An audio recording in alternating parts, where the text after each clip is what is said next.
Hi, church. Today I want to remind you about a name that God has that is so comforting and is so much needed right now. And that is God is our peace. In Hebrew, you will say, Yahweh Shalom.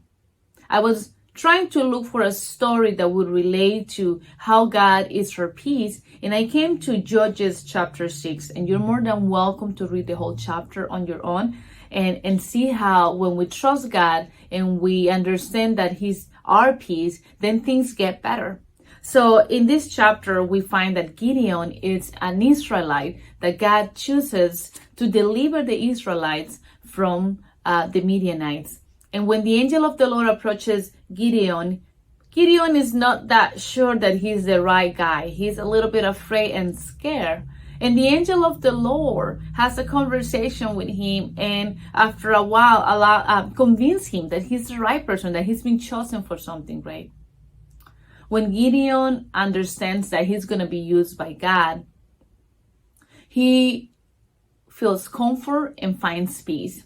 And that's where I want to read on Judges chapter 6, verse 24. And it says, And Gideon built an altar to the Lord there and named it Yahweh Shalom, which means the Lord is peace. The altar remains in Ophrah in the land of the clan of Abiezer to this day. Yahweh Shalom, which means the Lord is our peace. When we find the shalom of God, when we find the peace that only God can give, then we are being able to be used by God. We are not fearful of what the future brings because we know that God is with us. What I was trying to also understand is how Gideon was able to trust God from that conversation and move forward. And I realized that he walked by faith. He didn't feel a chill. He didn't feel anything at that moment that explains that peace that he found.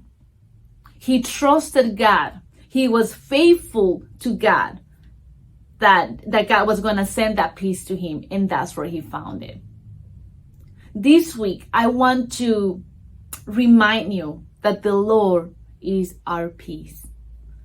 I know times can be difficult. I know the world is going nuts as you say it, right?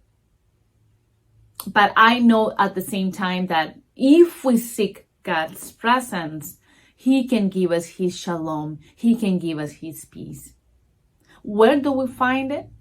Well, we have to be creative. We have to be intentional about finding God's peace. But I know we can find it in Scripture. I know we can find it through prayer. And I know we can find God's peace through community. Maybe a life group, a service, having a conversation with a pastor or a small group leader can help you. Find the peace that only God can give. Church, may God's shalom be with us today and always. Have a wonderful week. Bye.